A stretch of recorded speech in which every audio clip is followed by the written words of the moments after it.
Men are so simple and so much inclined to obey immediate needs that a deceiver will never lack victims for his deceptions. Niccolo Machiavelli. I used to be that guy who believed everyone had good intentions.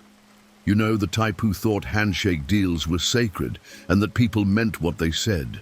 That naive worldview cost me exactly $47,000 and nearly destroyed my first startup back in 2018. My business partner, someone I'd known since college, had been slowly draining our company account while I focused on product development, trusting him completely with the finances.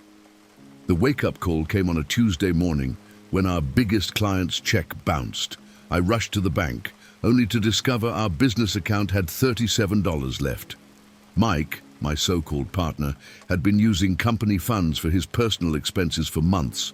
Luxury dinners, weekend trips to Vegas, even payments on his new BMW. When confronted, he looked me straight in the eye and said I was going to pay it back. I just needed time. That's when Machiavelli's words hit me like a sledgehammer.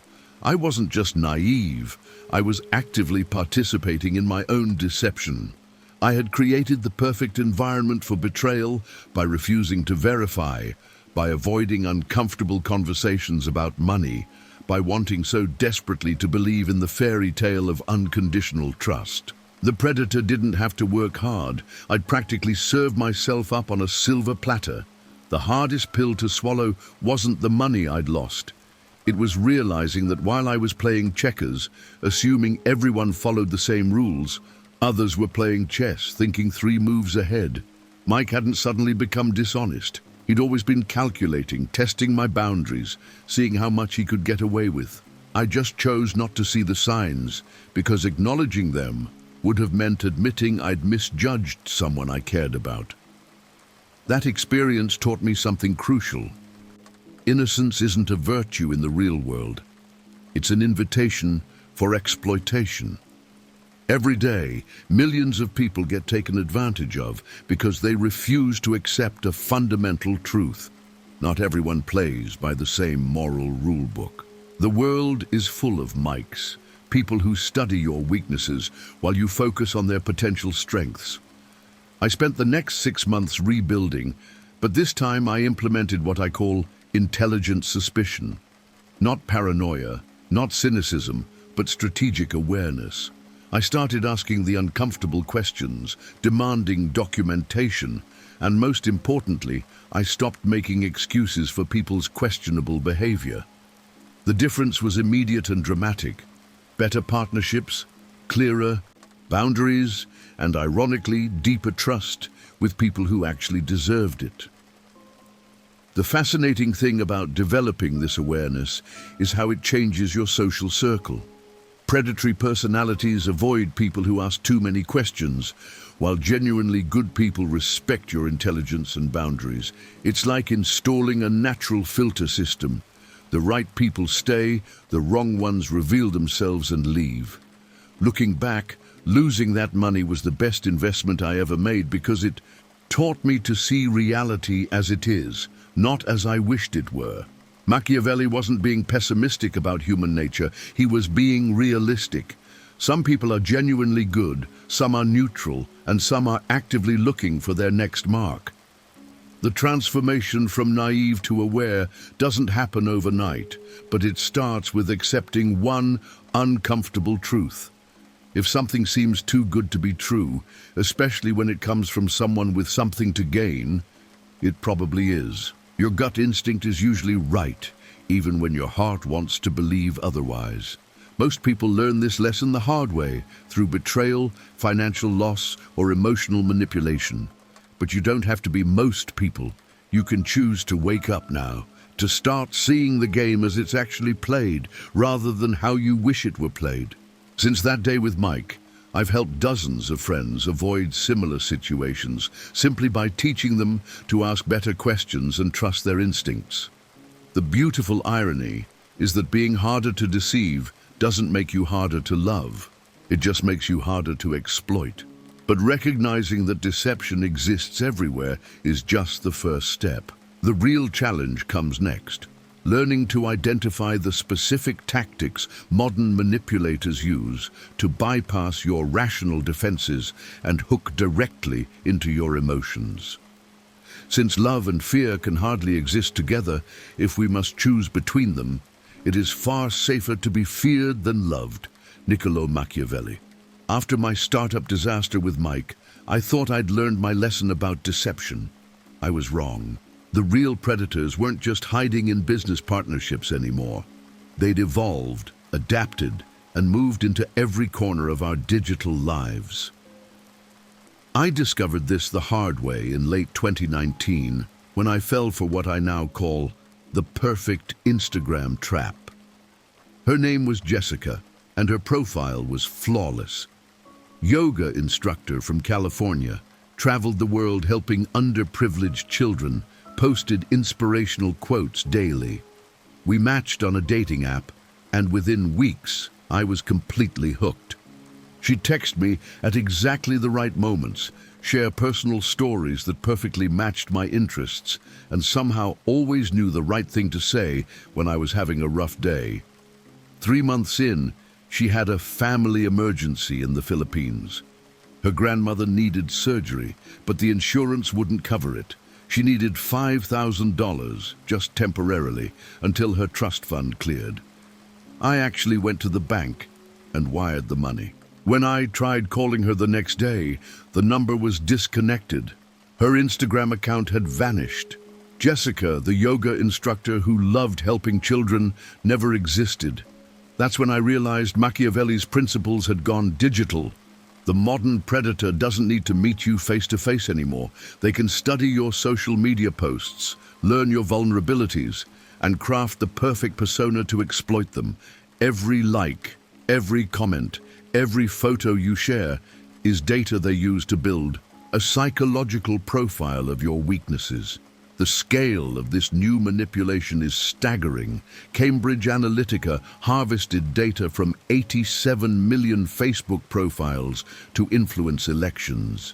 Fake influencers promote products they've never used to audiences who trust them like friends. Romance scammers steal over $1 billion annually from people looking for love. The tools of deception have become industrialized, automated, and terrifyingly effective. What makes digital manipulation so dangerous is its precision. Traditional con artists had to guess what would hook you. Now they know exactly what you want to hear because you've been telling them for years through your online behavior. They know you're divorced because your relationship status changed. They know you're struggling financially because you've been searching for side hustles. They know you're lonely because you engage with certain types of content late at night. I started researching this world after losing my $5,000, and what I found was horrifying. There are entire industries built around exploiting human psychology through digital channels. Romance scam operations in Nigeria employ hundreds of people who study American culture to perfect their deception. Cryptocurrency pump-and-dump schemes use sophisticated bots to create artificial social proof. Even legitimate companies use psychological manipulation techniques that would make Machiavelli proud. The most insidious part is how these digital predators make you complicit in your own deception. They don't just lie to you, they get you to lie to yourself. You ignore red flags because you want the story to be true. You make excuses for inconsistencies because admitting you've been fooled is too painful. They weaponize your own hopes and dreams against you. After the Jessica incident, I completely changed how I interact online. I started treating every digital relationship with what I call verification protocols. No more blind trust in profiles. No more emotional investments without real-world validation. No more financial decisions based on digital relationships. The internet is not real life, and people are not always who they claim to be behind a screen. The hardest part about waking up to digital manipulation is realizing how pervasive it is. Every notification is designed to trigger a response. Every algorithm is optimized to keep you engaged and vulnerable. Every platform profits from your attention, and they've hired the smartest people in the world to figure out how to capture and monetize it. But here's what I learned. Once you understand the game, you can play it better than the players. You start noticing the patterns, the psychological triggers, the artificial urgency. You develop what I call digital intuition, the ability to sense when something online doesn't feel authentic, even when you can't immediately explain why. The beautiful thing about mastering digital awareness is how it improves your real-world relationships too. When you stop falling for online manipulation, you become better at spotting manipulation in person. The skills transfer, the confidence builds, and suddenly you're operating from a position of strength rather than vulnerability. But recognizing digital deception is just the beginning. The next level is learning to identify the specific psychological techniques these modern predators use to bypass your rational mind and trigger immediate emotional responses. Topic 3. The law of intelligent suspicion. Question everything, always. Everyone sees what you appear to be. Few experience what you really are. Niccolo Machiavelli. The Jessica scam taught me to be suspicious, but I didn't really understand what intelligent suspicion meant until I almost made another massive mistake in 2020. This time it wasn't romance, it was business. A venture capital firm called Apex Ventures reached out through LinkedIn, claiming they'd been following my work and wanted to invest $200,000 in my new project. The partner, David Chen, seemed legitimate. Harvard MBA, impressive portfolio, professional headshots. Everything about the pitch felt perfect, too perfect. They loved my business model without asking hard questions. They wanted to move fast, claiming other investors were circling. The term sheet arrived within 48 hours, professionally formatted with all the right legal language. David even offered to wire $50,000 immediately as a good faith deposit to show they were serious about closing quickly. But then I remembered Machiavelli's warning about appearances versus reality. Instead of celebrating, I started digging. I called Harvard's business school. No record of David Chen in their MBA program. I searched for Apex Ventures' other portfolio companies. Half didn't exist. The other half had never heard of them. The professional office address they listed was a UPS store in Delaware. Here's what really opened my eyes. I reverse searched David's headshots and found them on a stock photo website. This venture capitalist was actually using a model's photos from a dental clinic advertisement. The entire operation was designed to steal $50,000 from entrepreneurs desperate for funding. If I hadn't applied intelligent suspicion, I would have wired the money for due diligence fees and legal processing. This experience taught me Warren Buffett's golden rule in action. When someone with experience meets someone with money, the person with experience gets the money, and the person with money gets experience. The difference is that Buffett applies systematic skepticism to every deal. He doesn't invest in what he doesn't understand, regardless of how promising it looks on the surface. I started implementing what I call the three-source rule. Before trusting any important claim, I verify it through 3 independent channels. For David's firm, I should have checked business registration records, actual client references, and physical office verification. 1 source might lie, 2 might be compromised, but 3 independent sources rarely align if something's fraudulent. The psychological trick these scammers use is brilliant. They make you feel special and create artificial urgency simultaneously. We've been watching you specifically feeds your ego, while other investors are interested, triggers your fear of missing out. It's emotional manipulation designed to bypass your rational decision-making process and get you to act before you think. Real opportunities don't come with countdown timers. Legitimate investors do thorough due diligence. which takes time. Authentic business relationships develop gradually with increasing trust and verification. When someone wants to give you exactly what you want with minimal effort from you, that's not opportunity, that's bait. After dodging the apex, Venture's bullet, I started noticing these patterns everywhere. The real estate mentor who guarantees returns but needs course fees up front. The cryptocurrency expert who promises insider knowledge for a premium membership. The business coach who claims to have made millions but won't show tax returns. They all use the same playbook. Identify your desire, promise to fulfill it quickly, and create urgency to prevent analysis. The most dangerous part is how these scammers adapt their approach based on your background. They research your LinkedIn, your social media, your public interviews. They craft personalized hooks that feel like they understand your specific situation. David knew I was looking for funding because I'd posted about it. Jessica knew I was recently divorced because it was in my Facebook status. Modern predators don't cast wide nets, they use sniper rifles. I've now helped 3 friends avoid similar scams by teaching them intelligent suspicion. My buddy Marcus almost lost 20 grand to a business acquisition opportunity until I showed him how to verify the seller's claims. My sister Sarah nearly invested her retirement savings with a financial advisor who wasn't even licensed. The patterns are always the same once you know what to look for. The beautiful irony of developing intelligent suspicion is how it improves your relationships with legitimate people.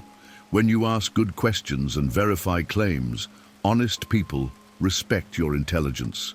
They understand you're being prudent, not paranoid. Only scammers get defensive when you want to verify their credentials or slow down their timeline.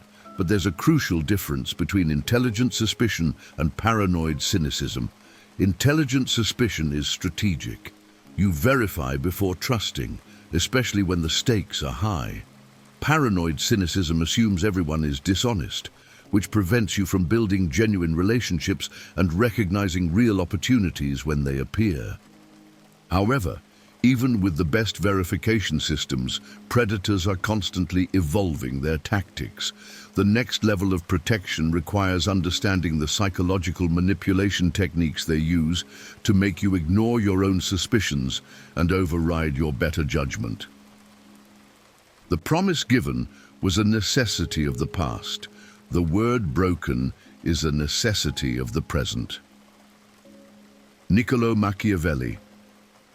Learning to spot fake investment firms was one thing, but I didn't realize how deep manipulation ran in everyday situations until I started my new job at TechFlow Solutions in early 2021. My boss, Rebecca, seemed like the perfect manager at first, supportive, understanding, always talking about work-life balance. But within 2 months, I was working 60-hour weeks and somehow feeling grateful for the opportunity. It started innocently enough. "Hey Tom, I know you're swamped, but could you stay an extra hour today? The client presentation is tomorrow and you're the only one who really gets the technical details." Of course I said yes. It felt good to be needed, to be the go-to person. But that 1 hour became 2, then 3. Soon staying late wasn't a request anymore. It was just expected. The genius of Rebecca's approach was how she made every unreasonable demand feel like a compliment. "I'm giving you this project because I trust your judgment more than anyone else's. The executive specifically asked for you to handle this. You're so much more capable than the rest of the team." Each manipulation was wrapped in praise, making me feel special while she systematically destroyed my boundaries. I started documenting the patterns after my girlfriend Lisa pointed out I'd missed 3 dinner dates that month because of emergency work situations.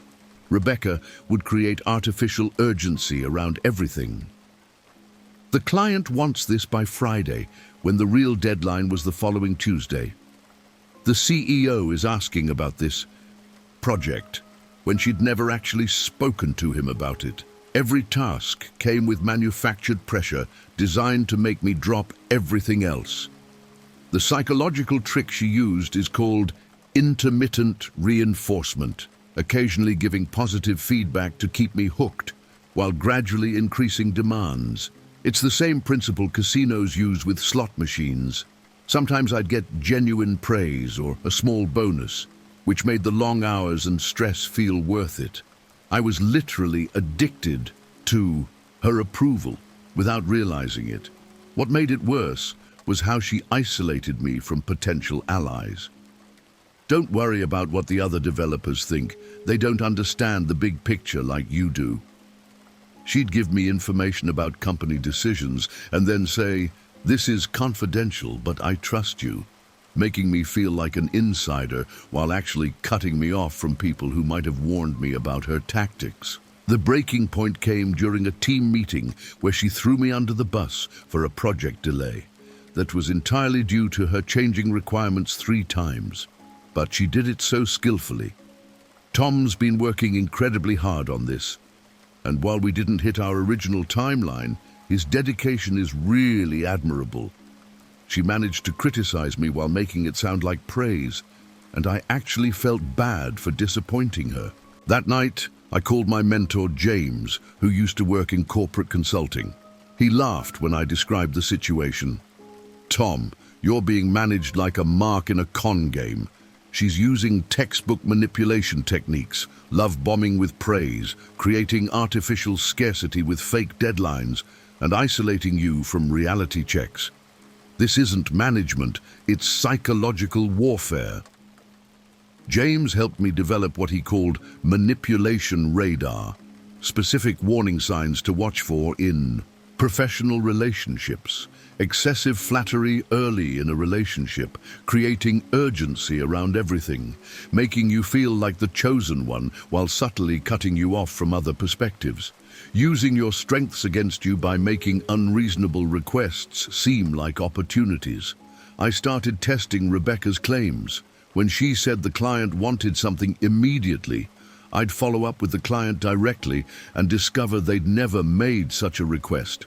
When she claimed the CEO was asking about my projects, I'd casually mention it to colleagues who had direct access to executive communications. Every urgent situation turned out to be manufactured. Armed with this awareness, I completely changed how I responded to her tactics. "I appreciate your confidence in my abilities, but I'll need the real deadline and the actual client requirement in writing." That sounds like an important project. Let me check with the client to make sure I understand their priorities correctly. Suddenly, her manufactured urgencies started evaporating under scrutiny. The most revealing moment came when I started saying no to unreasonable requests. Rebecca's entire demeanor shifted from supportive mentor to frustrated controller. The mask slipped completely. She went from praising my dedication to questioning my commitment to the company. That's when I knew I'd been dealing with a manipulator all along, not a leader. Within 3 months of developing this radar, I'd identified 2 other managers in the company using similar tactics, helped a colleague recognize he was being manipulated by his business partner, and even spotted my own sister's boyfriend using emotional manipulation techniques during family dinners. Once you see these patterns, you can't unsee them. They're everywhere. But recognizing manipulation signals is just the beginning. The real skill comes in understanding how predators build emotional dependency before they strike, turning your own psychological needs into weapons against you. Men judge generally more by the eye than by the hand, for everyone can see and few can feel. Niccolo Machiavelli. After mastering workplace manipulation radar with Rebecca, I thought I was immune to psychological games. I was dead wrong. In the summer of 2021, I met someone who taught me that the most dangerous predators don't look like predators at all. They look like saviors. His name was Marcus Thompson, and he almost convinced me to invest my entire savings in what he called the opportunity of a lifetime. Marcus approached me at a networking event in Austin, but it didn't feel like a pitch. He was genuinely interested in my startup experience, asked thoughtful questions about my failures with Mike and my recovery process.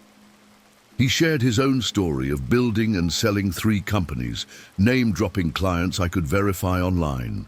Within an hour, I felt like I'd found a mentor who actually understood my journey.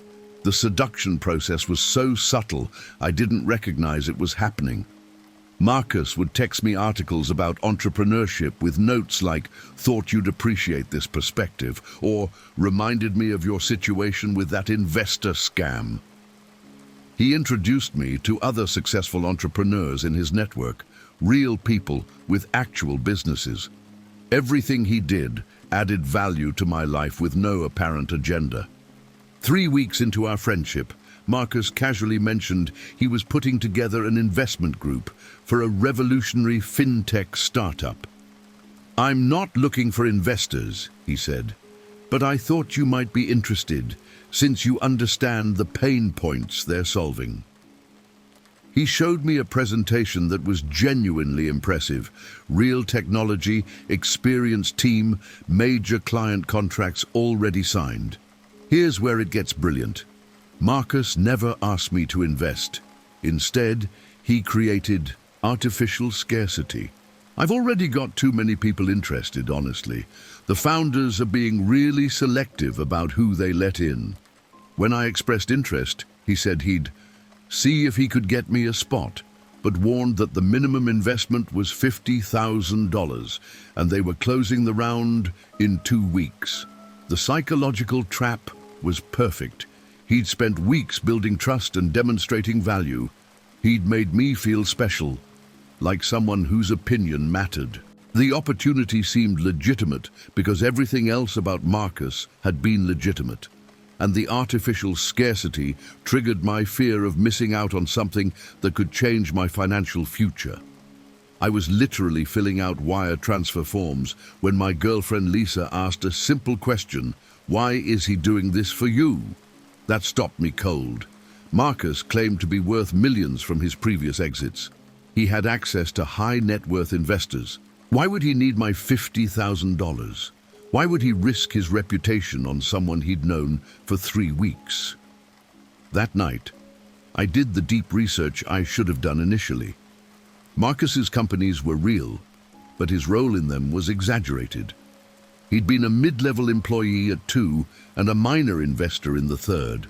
The revolutionary fintech startup was legitimate, but they weren't raising money. They'd closed their funding round 6 months earlier. Marcus was running a side scam, collecting investments for a deal that didn't exist.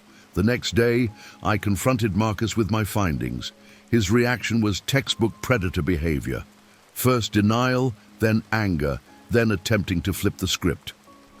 "I thought you were smarter than this, Tom. You're letting paranoia from your past experiences cloud your judgment on a real opportunity." When that didn't work, he tried to make me feel guilty. "I was trying to help you get in on something exclusive, and this is how you repay that trust?" That experience taught me about the 4-phase seduction process that sophisticated manipulators use. Phase 1 is love bombing, excessive attention, praise and value add with no apparent agenda. Phase 2 is trust building, demonstrating competence and introducing you to their network. Phase 3 is the setup, presenting an opportunity that seems perfect for your situation. Phase 4 is the close, creating urgency and scarcity to prevent thorough analysis. What makes this particularly dangerous is how they use your psychological needs against you. Marcus knew I was still recovering from being betrayed by Mike, so he positioned himself as the mentor I wished I'd had. He knew I was cautious about investments after the Apex Ventures scam, so he let me discover the opportunity rather than pitching it directly. Every move was calculated to bypass my defenses. The most insidious part is how they make you complicit in your own seduction. You start making excuses for small inconsistencies because you want the relationship and opportunity to be real. You ignore red flags because acknowledging them means admitting you've been fooled again. They weaponize your desire to trust and succeed against your better judgment. Since then, I've helped two friends recognize similar seduction patterns. My buddy Jake was being courted by someone promising access to exclusive real estate deals. My cousin Amy was targeted by a successful trader who wanted to teach her his system for a modest fee. In both cases, the four-phase process was identical, only the bait was different. But understanding the seduction process revealed something even more disturbing: how these predators create and maintain false personas specifically designed to attract their ideal victims. The masks they wear aren't random. They're precisely crafted psychological weapons. Since love and fear can hardly exist together, if we must choose between them, it is far safer to be feared than loved. Niccolo Machiavelli. The Marcus incident taught me that predators don't just lie about opportunities, they lie about who they are entirely. But I didn't fully grasp the sophistication of false personas until I encountered someone who had turned deception into an art form. Her name was Dr. Alexandra Novak, and she nearly convinced half our entrepreneurship meetup group to invest in her breakthrough medical device company. Alexandra showed up to our monthly Austin Entrepreneurs meetup in late 2021, driving a Tesla Model S, wearing what looked like a $5,000 outfit, and carrying herself with the confidence of someone who'd already conquered the world. She introduced herself as a former Stanford Medical School researcher who'd left academia to commercialize a revolutionary diagnostic device that could detect cancer from a single drop of blood. The presentation was flawless. Professional slides, complex medical terminology that sounded legitimate, testimonials from patients whose lives had been saved by early detection. She had FDA documents that looked official, partnership agreements with major hospitals, and even a prototype device that beeped and flashed lights convincingly. Everyone was mesmerized, including me. But something felt off, and I couldn't pinpoint what it was. Maybe it was how she deflected specific technical questions with vague responses about proprietary algorithms, or how she name-dropped famous investors but couldn't provide contact information because of confidentiality agreements, or how her backstory seemed almost too perfect. Brilliant researcher, successful entrepreneur, humanitarian saving lives. I started applying what I'd learned from the Marcus situation. First, I researched Stanford's medical school faculty records. No Alexandra Novak had ever worked there. Then I reverse-searched her prototype photos and found them on a Chinese manufacturing website selling medical demonstration props. Her FDA documents were expertly forged, but the reference numbers didn't exist in the actual FDA database. The deeper I dug, the more elaborate the deception became. The Tesla was leased under a company name that traced back to a UPS mailbox. Her expensive outfit was rented from a high-end clothing service. Even her business cards were printed on premium stock to feel more legitimate.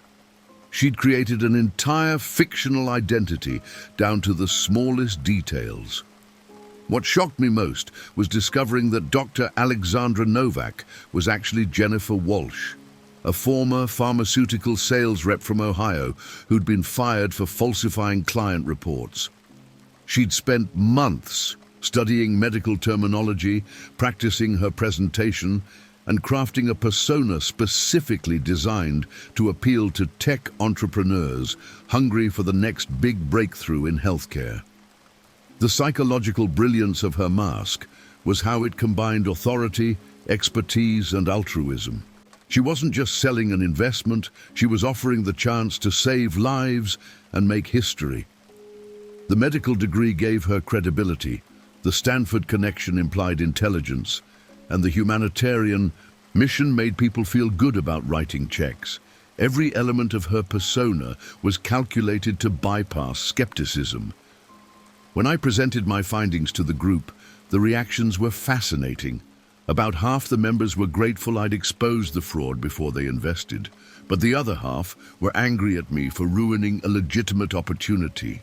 Jennifer had been so convincing that even with evidence of her deception, some people preferred to believe the beautiful lie rather than the ugly truth. This taught me something crucial about mask detection. You can't just verify credentials and backstory. You have to test the person's reactions under pressure, look for micro inconsistencies in their story, and most importantly, observe how they respond when questioned. Genuine experts welcome scrutiny because they're confident in their knowledge. Fraudsters deflect, distract, or become defensive. I developed what I call the 5 mask tests, pressure testing their expertise with follow-up questions, asking for references from their past, looking for consistency between public and private statements, checking their reactions to unexpected changes, and observing whether they admit ignorance about anything. Authentic people pass these tests naturally. Personas crack under examination. The scariest part about Jennifer's operation was how close she came to succeeding. 2 members had already written checks for $10,000 each before I completed my investigation. If I hadn't spoken up, she might have collected over $100,000 from our group alone before disappearing to run the same scam somewhere else. Since then, I've spotted 3 other elaborate personas in professional settings.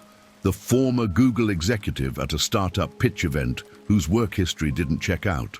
The successful day trader offering to teach his system who couldn't explain basic market concepts when pressed. The best-selling author whose books existed only as print-on-demand titles with fake reviews.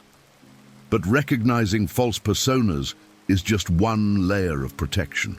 The more dangerous skill is understanding how these predators study your psychological profile to craft messages that feel personally tailored to your specific vulnerabilities and desires. He who neglects what is done for what ought to be done sooner effects his ruin than his preservation. Niccolo Machiavelli. After exposing Jennifer's medical device scam, I thought I'd become pretty good at spotting fraudsters. But in early 2022, I almost made a mistake that would have cost me everything I'd rebuilt since the Mike disaster. This time, the deception was so sophisticated it passed my initial verification tests, and I only caught it because of pure luck and Ronald Reagan's old motto, trust but verify. The opportunity came through my friend Kevin, someone I'd known for 8 years and completely trusted. He introduced me to his business partner, Robert Chen, who was supposedly raising funds for a cryptocurrency mining operation in Texas.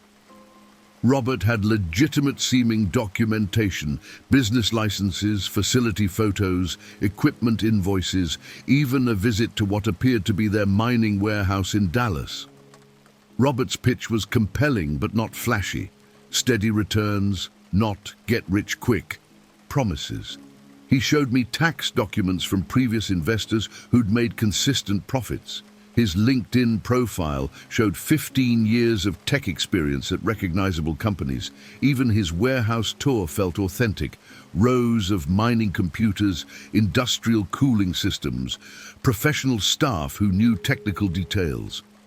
I was ready to invest $75,000, my entire emergency fund, plus a loan against my 401k. But something Kevin said during dinner made me pause. Robert's been doing this for 3 years, ever since he left Microsoft. That didn't match Robert's LinkedIn, which showed him leaving Microsoft 5 years earlier. When I mentioned the discrepancy, Kevin looked confused and said he must have misremembered. That tiny inconsistency triggered what I now call verification protocol. Instead of asking Robert directly, I started independently checking every claim he'd made. I called Microsoft's HR department to verify his employment dates. They had no record of a Robert Chen working there during the time frame he claimed. The business license was real, but it had been issued only 6 months earlier, not 3 years ago. The mining warehouse visit had been impressive, But when I drove by unannounced the following week, the building was completely empty. Robert had rented the space for a single day, brought in equipment from a legitimate mining company as props, and hired temporary staff to play roles. The entire operation was theater, designed specifically to pass basic verification tests. What made this scam particularly dangerous was how Robert had weaponized my friendship with Kevin. He'd convinced Kevin first, then used Kevin's genuine enthusiasm and trust to vouch for him. Kevin wasn't complicit. He was another victim who'd already invested $20,000 of his own money.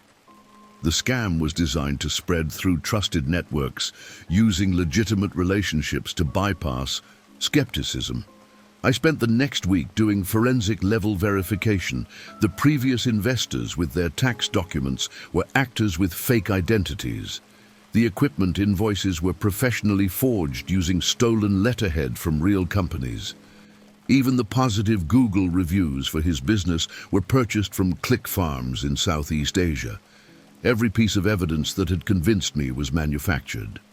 When I confronted Robert with my findings, his reaction was different from previous predators I'd encountered. Instead of getting angry or defensive, he calmly admitted to the deception and tried to recruit me as a partner. "You're obviously smart enough to see through this," he said. "Why don't you help me improve the operation instead of destroying it?" The audacity was breathtaking.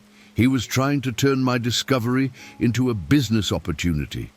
This experience taught me that modern verification requires multiple independent sources and real-time confirmation. Don't just check credentials once, verify them through official channels. Don't just visit facilities during scheduled tours, show up unexpectedly. Don't just trust referrals from friends, independently contact the references yourself. Triangulation isn't paranoia, it's intelligence. I developed what I call the three-channel rule. Every important claim must be verified through three completely independent sources. For business investments, that means official government records, direct contact with claimed previous clients, and unannounced visits to physical locations. One source might be compromised, two might be coordinated, but three independent confirmations are nearly impossible to fake. The most valuable lesson was learning to verify in real time rather than relying on static documents. Business licenses can be forged, but calling the issuing agency gets you current status.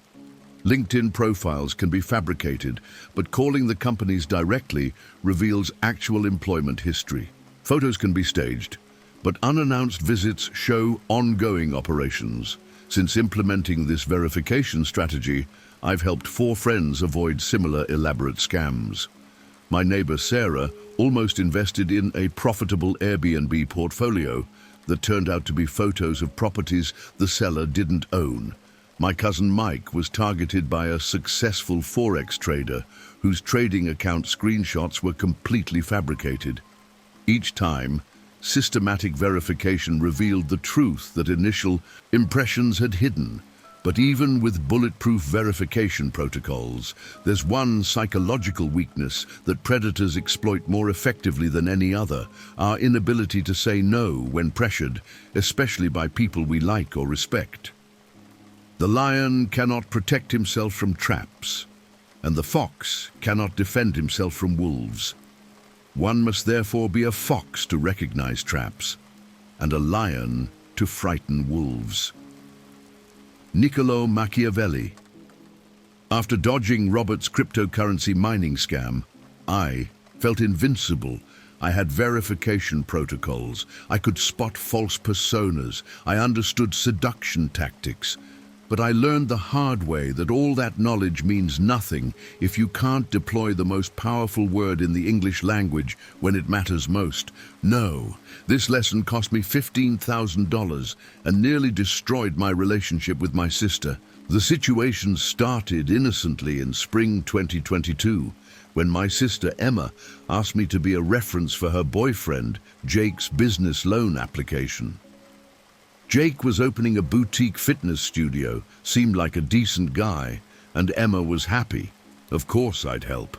But what began as a simple reference request slowly escalated into something much bigger and more uncomfortable. First, Jake asked if I'd co-sign the loan because his credit wasn't quite good enough on its own. "It's just a formality," he explained. "The business plan is solid, and Emma's helping with marketing. You'll never actually be responsible for anything." I felt uncomfortable but didn't want to disappoint Emma, so I said yes. Red flag number 1. I prioritized my sister's feelings over my financial security. Then Jake needed additional equipment financing and asked me to co-sign again. The first loan went through so smoothly, and this is just $20,000 more for essential equipment. When I hesitated, Emma got involved. "Tom, you're the only family I have. Jake's really trying to build something here, and your support means everything to us." The guilt trip worked perfectly. The final request came 2 months later. Jake needed $15,000 cash to secure a prime location before another buyer swooped in. "It's not a loan," he promised. "Consider it an investment. I'll give you 20% equity in the studio." Emma was practically in tears, talking about how this was their chance to build a life together. Against every instinct I had, I wrote the check. Within 6 months, Jake's fitness studio was bankrupt. The prime location had foundation problems he'd known about but hadn't disclosed. The equipment I'd co-signed for was repossessed, and my $15,000 investment evaporated along with Jake himself, who suddenly had to visit family in California and never returned. I was left holding $35,000 in debt and a sister who blamed me for not supporting them enough when times got tough. That experience taught me something Harvard Business School research confirms. People who can't say no earn 23% less over their careers and have 40% higher rates of stress-related health problems. My inability to disappoint Emma didn't protect our relationship. It destroyed it. My attempt to be supportive made me an enabler of financial irresponsibility. I realized I'd been treating no like a dirty word, instead of recognizing it as the foundation of all healthy boundaries. Every yes you give when you want to say no weakens your position and strengthens the other person's ability to manipulate you. Jake didn't respect my generosity. He saw it as evidence that I was an easy target for escalating requests. After losing that money, I developed what I call the no scale. 5 different ways to refuse requests based on the situation and relationship. Level 1 is soft deflection. I need to think about that. Level 2 is indirect refusal. That's not really my area. Level 3 is direct but polite. I can't do that right now. Level 4 is firm boundary. No, I don't mix family and business. Level 5 is final. I've already said no, and I won't discuss this again. The key insight was understanding that most manipulators test your boundaries with small requests before making big ones. Jake didn't start by asking for $50,000 total. He began with a simple reference, then gradually escalated. Each time I said yes, I was training him to believe that enough pressure would eventually break down my resistance. I was complicit in my own manipulation. I started practicing saying no in low-stakes situations to build the psychological muscle. No to unnecessary meetings at work. No to social events I didn't want to attend. No to sales calls that tried to create false urgency. Each small no made the bigger ones easier and more natural. You can't suddenly deploy strong boundaries in crisis situations if you've never practiced them in normal circumstances. The most shocking discovery was how saying no actually improved my relationships. People who respect you want you to have boundaries because it makes the relationship more authentic and sustainable. The only people who get angry when you say no are those who are trying to take advantage of your inability to refuse. My no became a filter that separated genuine friends from emotional predators. 6 months after implementing stronger boundaries, I had 3 different situations where people tried to pressure me into questionable commitments. Each time, a clear no ended the conversation immediately. The people who accepted my refusal gracefully stayed in my life. Those who argued or guilt-tripped revealed themselves as manipulators and naturally faded away. But even mastering the art of refusal isn't enough when dealing with sophisticated manipulators who've learned to read your body language and micro-expressions to calibrate their approach in real time. Men are so simple and so ready to obey present necessities that a deceiver will never lack victims for his deceptions. Niccolo Machiavelli. Learning to say no protected me from obvious manipulation. But I didn't realize how much deception I was still missing until I met Detective Ray Martinez at a cybersecurity conference in Denver, fall 2022. Ray had spent 15 years with the FBI's Behavioral Analysis Unit, and during our conversation about my various scam encounters, he made an observation that changed everything. "Tom, you're good at analyzing what people say, but you're completely ignoring what their bodies are telling you." Ray explained that FBI interrogators catch more lies through micro-expressions than through verbal inconsistencies. "The conscious mind can control words," he said, "but the body reveals what people really think in the first 25th of a second before they can suppress it." He showed me iPhone videos from my encounters with Marcus, Robert, and even Jake, pointing out tells I'd completely missed while they were happening. In the Marcus footage from that networking event, Ray showed me 3 micro-expressions that screamed deception. When I asked Marcus about his role in his previous companies, his left shoulder did a tiny shrug lasting less than half a second, what Ray called micro-doubt about his own statement. When discussing the fintech investment, Marcus touched his neck briefly while claiming other investors were involved, a classic self-soothing gesture that indicates stress about lying. The most revealing moment was when Marcus described the startup's technology. For just a fraction of a second, his eyebrows pulled together in what Ray identified as cognitive dissonance, the expression people make when they're saying something they don't believe. "He knew he was selling you bullshit," Ray explained. "His face was telling you the truth, even while his mouth was lying." Ray taught me to establish what he called a behavioral baseline for each person during casual conversation. Then watch for deviations when topics became important. Most people have consistent patterns: how they hold their shoulders, where they look when thinking, how they gesture. When someone's lying about something significant, these patterns change in predictable ways. I started practicing with Paul Ekman's micro-expression training app that Ray recommended. After just 30 hours of training over 2 months, my ability to detect deception jumped from about 54% accuracy, basically random chance, to 89%. The improvement was so dramatic, it felt like developing a superpower I'd never known existed. The real test came in January 2023, when I met with a potential business partner named David Kim.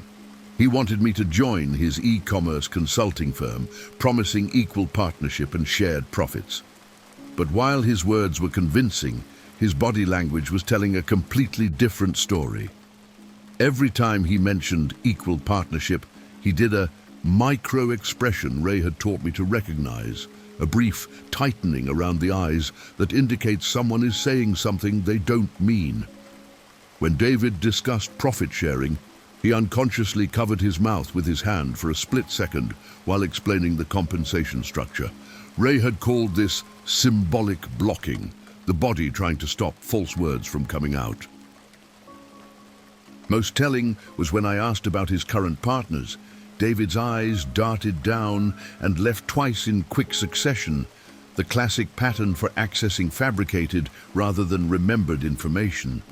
Based purely on these micro-expressions, I declined David's partnership offer despite his impressive business plan and financial projections. 2 months later, I discovered he'd used the same pitch to recruit 3 other equal partners, none of whom knew about the others. His consulting firm was actually a scheme to get people to work for free while he collected client payments personally. The power of micro-expression reading extends far beyond business situations. I started noticing when my girlfriend was stressed about work before she verbally expressed it, allowing me to be more supportive. I could tell when my mom was worried about my dad's health, even when she was trying to hide it. Reading people's genuine emotional states improved every relationship in my life. But the most valuable application was in high-stakes situations. During salary negotiations, I could see when my boss was genuinely considering my request versus when he was just going through the motions. In client meetings, I could identify which decision-makers were actually interested versus who was just being polite. The ability to read authentic reactions gave me a massive advantage in every important conversation. Ray warned me about one crucial limitation. Micro-expressions reveal emotions and deception, but they don't tell you why someone is being deceptive or what they're really thinking. You can see that someone's lying, he said, but you still need to figure out what they're lying about and whether it matters. Reading the signals is just the first step. Interpreting them correctly requires understanding the full context. However, even perfect micro-expression reading has one weakness that sophisticated manipulators have learned to exploit. They deliberately mirror your own behavior patterns to create false rapport and bypass your conscious detection systems. Everyone sees what you appear to be. Few experience what you really are. Niccolo Machiavelli. My micro-expression skills served me well for months. But in spring 2023, I encountered someone who had clearly studied the same material I had. Her name was Patricia Williams, and she was trying to recruit me for what she called an exclusive investment opportunity in renewable energy infrastructure. What made her dangerous was how she controlled her own body language while expertly reading and manipulating mine. Patricia was smooth, no micro-expressions of deception, no nervous gestures, no tells whatsoever.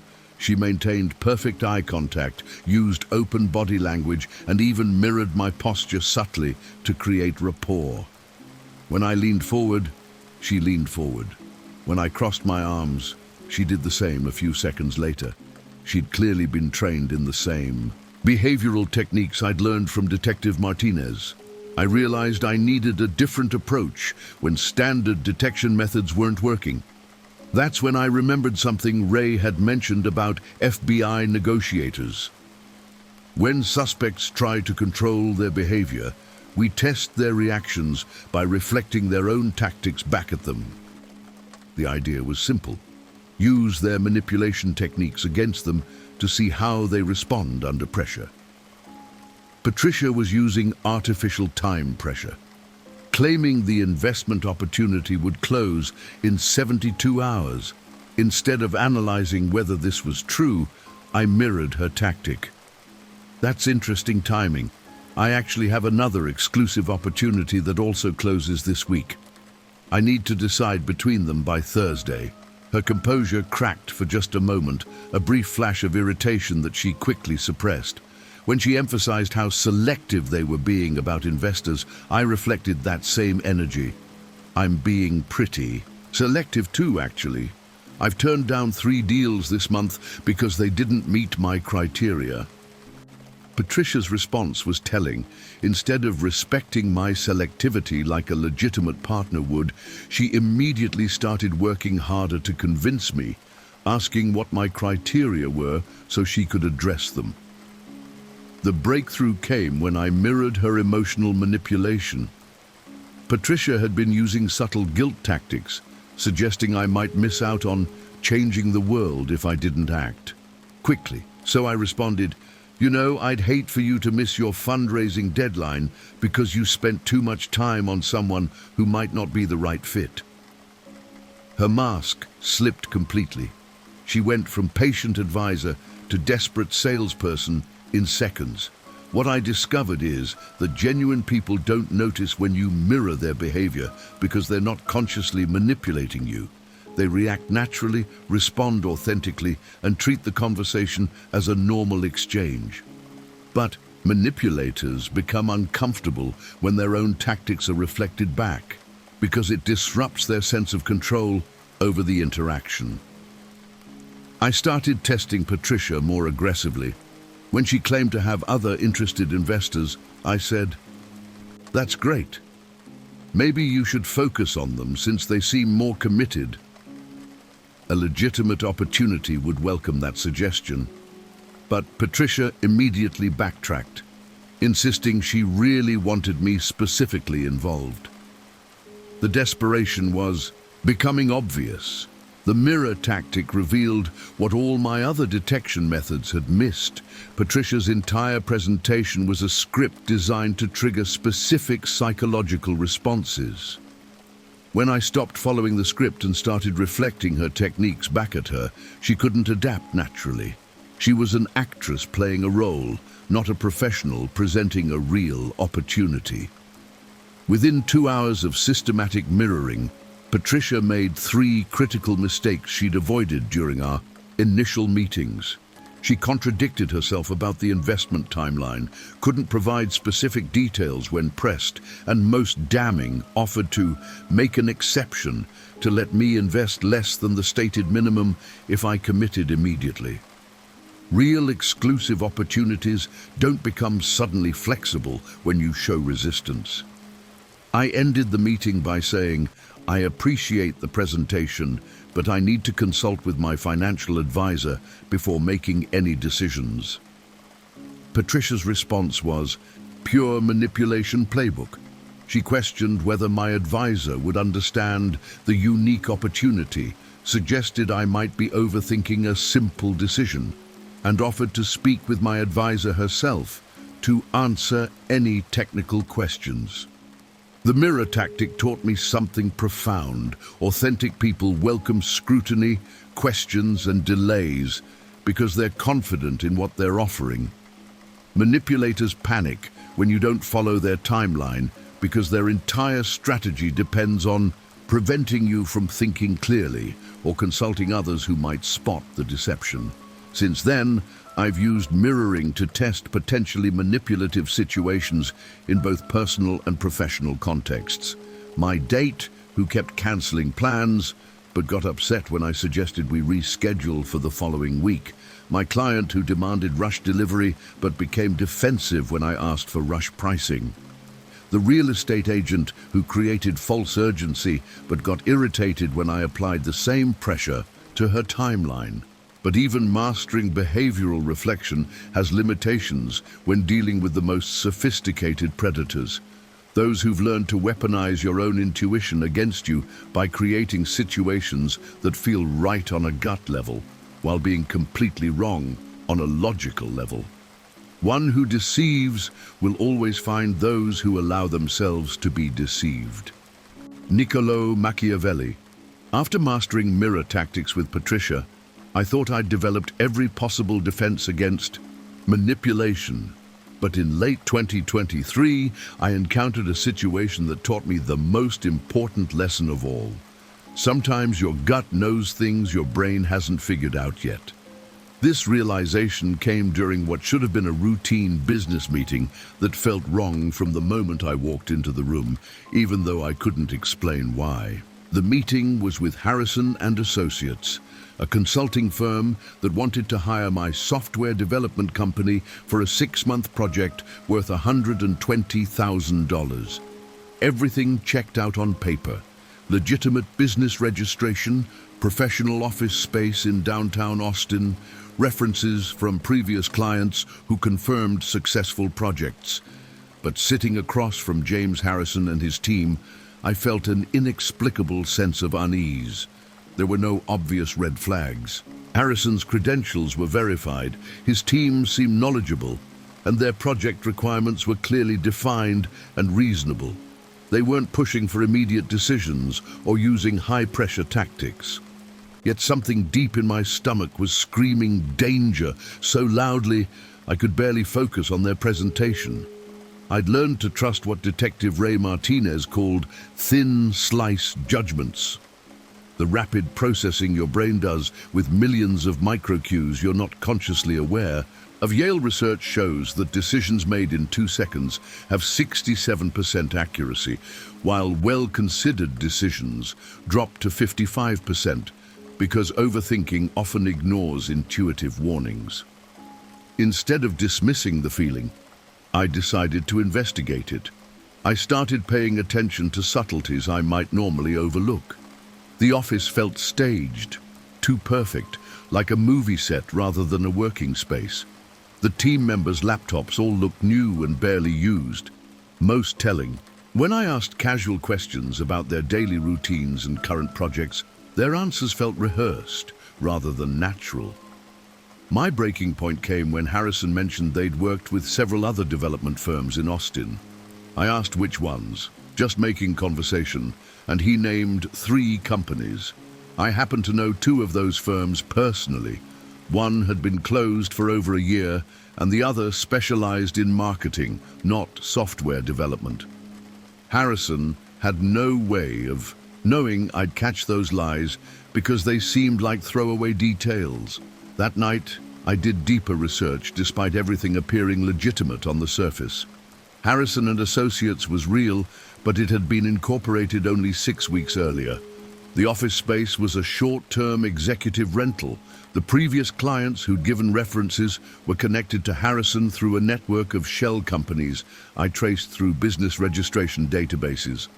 What I'd stumbled into was an elaborate advance fee fraud.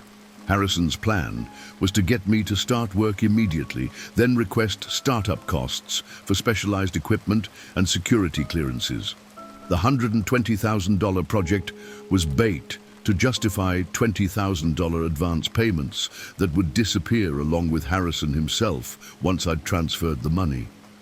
This experience taught me something Michael Burry understood when he bet against the housing market in 2005. Despite mountains of data suggesting everything was fine, his gut told him something was fundamentally wrong with mortgage-backed securities. He followed that intuition, made the trade everyone called crazy, and earned $100 million when the market collapsed in 2008. I started keeping what I called an intuition journal, documenting my initial gut reactions to people and situations, then comparing them to eventual outcomes. After 6 months of tracking, my first impressions were accurate 83% of the time, even when I couldn't initially explain why I felt uncomfortable. The key insight was learning to distinguish between anxiety and intuition. Anxiety feels scattered and worried about general outcomes. Intuition feels focused and specific, a clear sense that something particular is wrong, even when you can't identify what it is. Anxiety makes you second-guess everything. Intuition makes you pause and investigate further.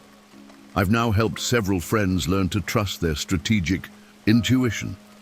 My buddy Carlos avoided a partnership with someone who seemed perfect on paper but gave him weird vibes.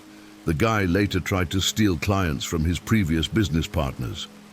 My neighbor Jennifer declined a job offer that looked amazing but felt wrong somehow. The company was investigated for fraud 8 months later. But developing reliable intuition requires more than just trusting gut feelings. The most sophisticated predators have learned to study and manipulate your decision-making process itself, creating situations designed to override both your logical analysis and your intuitive warnings. It is better to be feared than loved if you cannot be both. Niccolo Machiavelli.